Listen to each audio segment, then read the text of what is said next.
Hi guys, welcome back. Got another quick style video for you here. You can see the machine back there, obviously. So I've been, if you watched my last video, you know I've been working on an insert tool measure screen to measure each one of the inserts. And I needed to make a part in the middle of that. And while I was doing that, it switched to a tool that I've been using forever in the machine, and I had a Z crash. Because somehow during the process of working the insert tool screen, I zeroed the Z height out.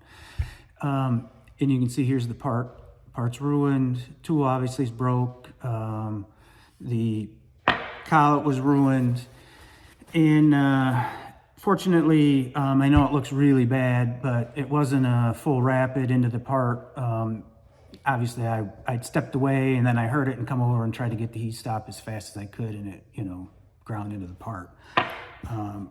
Fortunately the rapids were turned down and nothing, checked the machine all out, everything was fine with it. So I decided to take a break from working on the insert tool screen and figure out a way to have the machine alarm out if there was zero height to a tool that was being changed to. And I remembered, I don't know, a few weeks back, a couple months back, John Saunders over at NYC had posted a video on how he had done it on his Haas machine to keep that from happening. Hey, it would alarm out and it would alert the operator that there was no Z height for the current tool. I went over and watched that video, and there really was nothing there that I could use for the Syntec controller. So it took me a couple of days of thinking about it and figuring out how to integrate it into the macro so it would alarm out and alert the operator. So and one of the things different is when we get over to the machine, I'll obviously point this out for people that don't have one of these with a Syntec controller, but we have what's called, Syntec calls it the quick change tool menu. And obviously from the work coordinate screen, there's a button that says tool change. You hit the button, a screen pops up, you put the number in, you hit execute, and it changes to that tool. And so that posed a problem because it uses the same macro to change the tool with that screen as it does when you're running a program.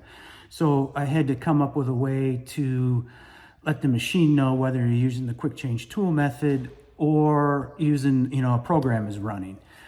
So once I got that stuff sorted out, it was, once I figured the process out, it wasn't too bad to modify those macros. So I did that. I have a carousel style and have it working fine. I have another guy that's working through it.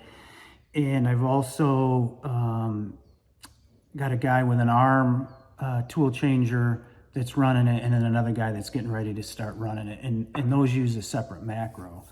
Obviously the carousel operates different than the ARM style does, so they use two different macros. So hopefully, in my plan is once these are all, a couple machines, run on a couple of different machines for a little while, I'll put a download link in the description, and you can download the macro updates for whatever style tool change you have, and have it on your machine so it doesn't happen to you, because inevitably if you run one of these long enough, you're going to have a Z crash from this. I haven't had one in years, and like I said, for whatever reason, it was zeroed out. I don't know exactly why. I think it was because of the work I was doing, and it happened. So I'd much rather have the machine alarm out and not hurt anything while you're running a program, because you never ever can get to that e-stop fast enough. So with that, let me get turned around. I'll show you the if you watch my last preview video, about the insert tool screen. I'll show you that real quick, and then we'll switch over to the tool change stuff and run a little program, and you can see how it airs out. So give me a second, I'll get this turned around, and we'll bring you back. All right, so here we are in front of the machine. It's always a challenge to video the screen, but anyways, we got it here. So let's go over to our work coordinates tool screen. And this here is what I was talking about, which Syntec calls the quick change tool menu, right? So push that, it pops up. We can put a tool in there. Let's go tool 11. Sorry guys. And then you hit exchange. Then obviously you can hear the tool changer working in the background, right?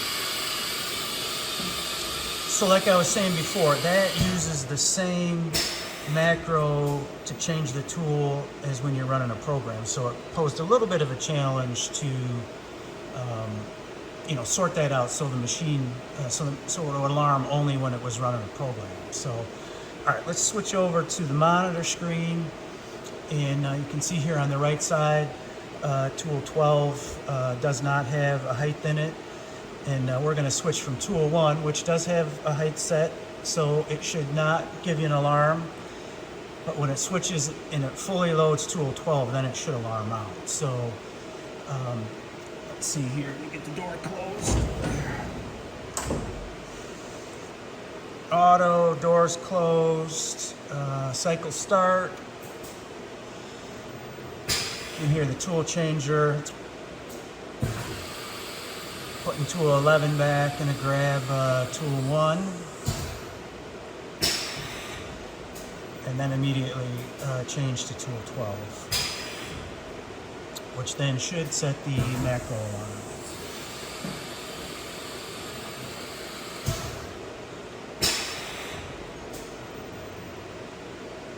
And then set the alarm. And obviously you can see it up here, no tool length H value stored in tool table. So it stops the program there. You have to hit reset to bring it out of it, and obviously correct the situation, and you're good to go. Let's run it one more time.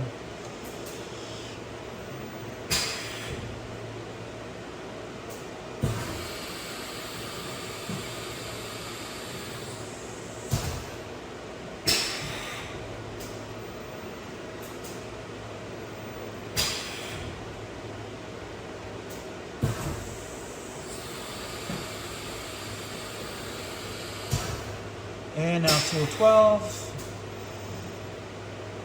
and bam, there we go. Alarm, no tool linked H value. So we've tested it, I've tested it over and over and over again. I've got a longer program that cycles through and randomly clears one of the tools, and so far I haven't had any hiccups with it, and the people that have been testing it so far, none.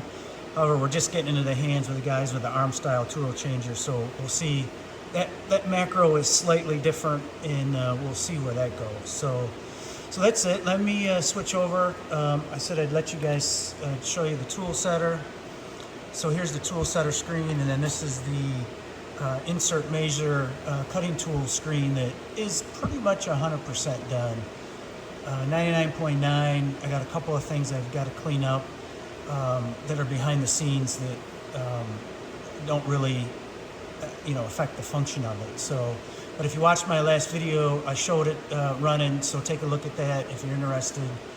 And again, once this is done, I'll get a video posted for this. So that's it, guys. Thanks for watching. Like I said, I'll once we get enough people running the enough beta testing done, I will post a link to where you can go and download these files. So with that, we'll see you in the next one. Thanks for watching.